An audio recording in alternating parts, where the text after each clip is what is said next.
Hello, wonderful people. Here we are again, Chapter 8. Okay, the title, Competing Across Borders.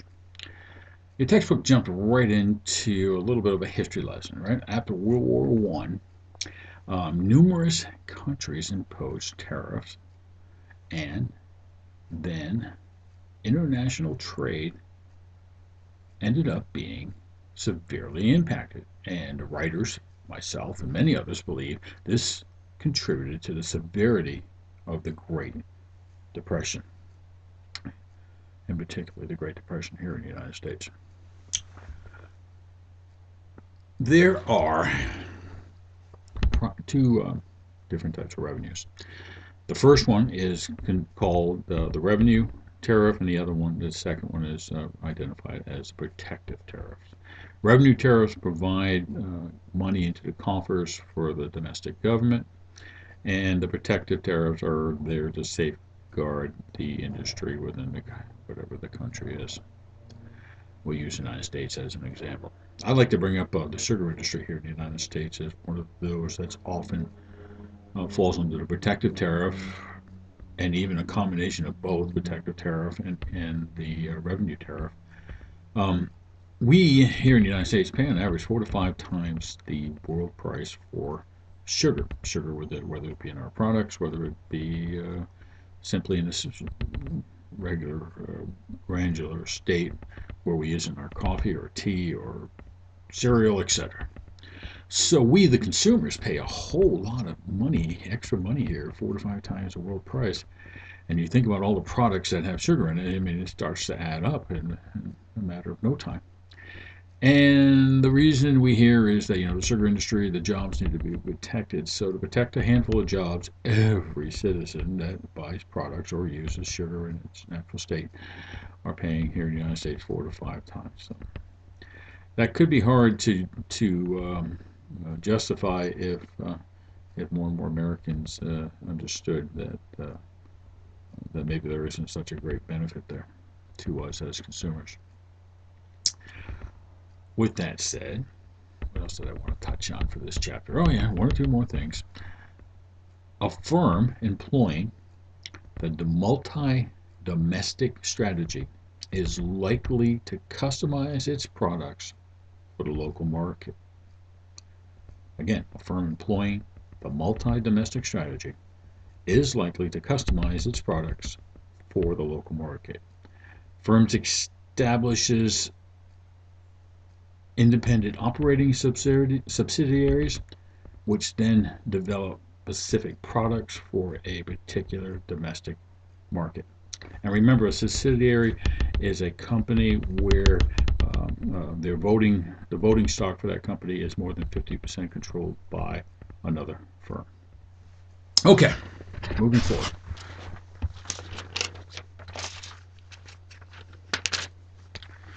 I hear from some experts on the topic of licensing that they may make a statement where it's considered really convenient, simple, but it is not the most common mode of entering into an international marketplace. It's actually exporting itself.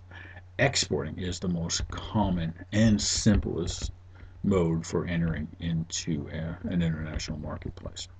But licensing also has some great benefits. I like to use the example of something like Lowenbrau beer out of Germany. When they licensed to Miller Beer here in the United States to bottle their product from Germany, to label it, to distribute it. So their only real expense was their name, which very small expense, and whatever other agreements they might have made in part with Miller, but for the most part, their expense were absolute minimum. That being of Lowenbrau's, and having Miller, every sale that they made, then give a royalty back to Lowenbrau.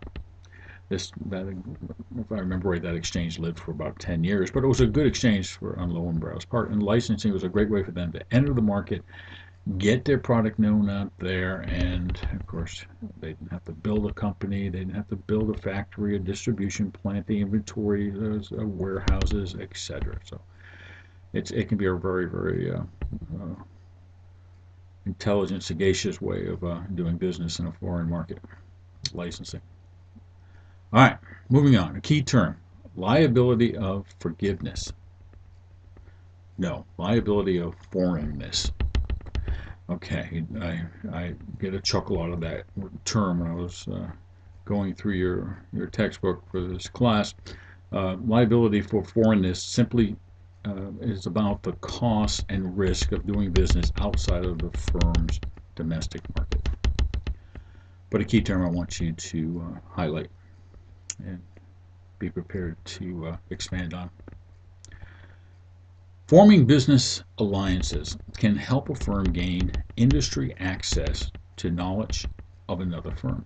And that knowledge could be their distribution, their production, their quality process. I mean, it just goes on and on and on. So those alliances can be very beneficial.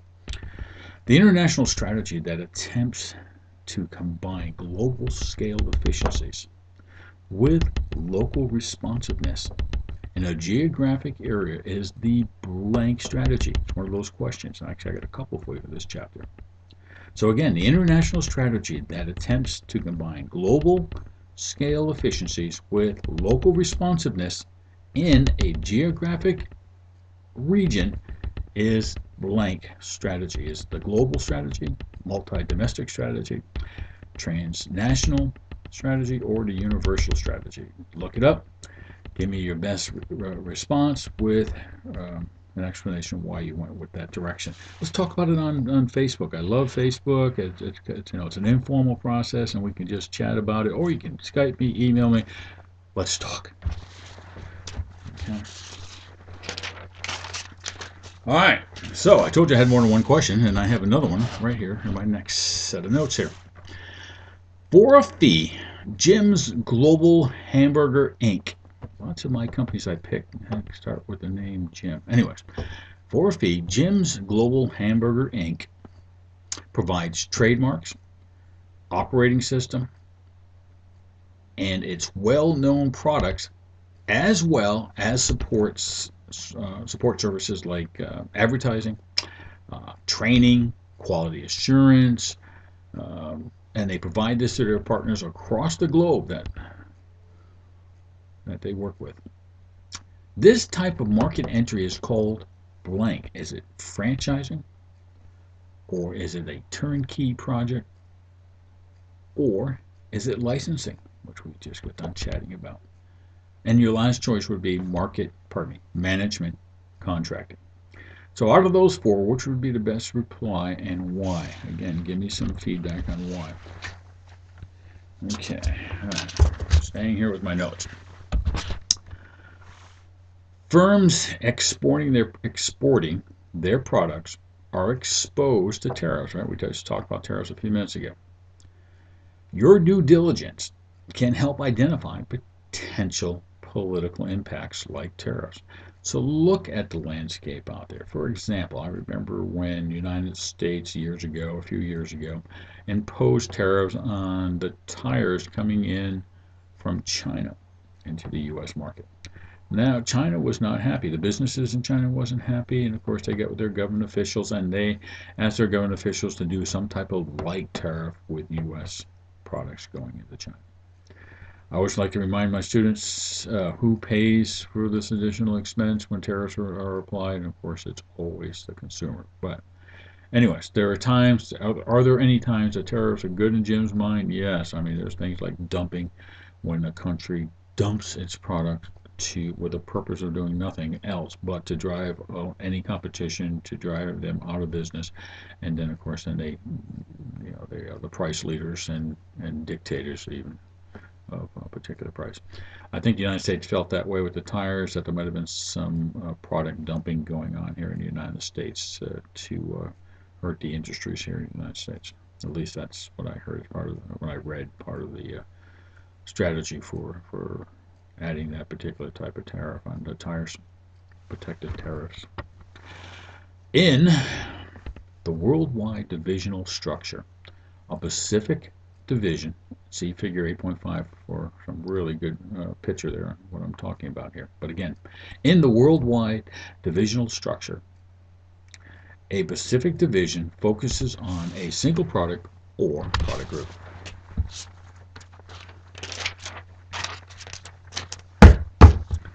All right, and I'm going to wrap up with another question with choices for you to go through, and I kind of like doing that with this chapter because there were some key terms that may be new to some of you, and I just thought this was a great way to explore some of these terms. The transnational strategy involves a firm's producing and selling somewhat unique, yet standardized, products in different markets. The transnational strategy is usually implemented through what structure?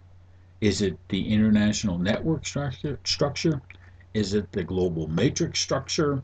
Is it the geographic area divisional structure? Or last choice, worldwide divisional structure? Look it up. Look at these different choices. Give me the best answer that fit the question. Again, feel free to chat with me via whether it be Skype, whether it be our Facebook page for this class, or a direct email. That's fine, even a telephone call. So let me know how I can help. As you always hear from me, be proactive. And if you have a question, I'll do my very best to get you an answer right away. All right, that's it for now for Chapter 8. Well, I'm sure at least some of us will talk a little bit further on different topics here for the chapter. Jim out.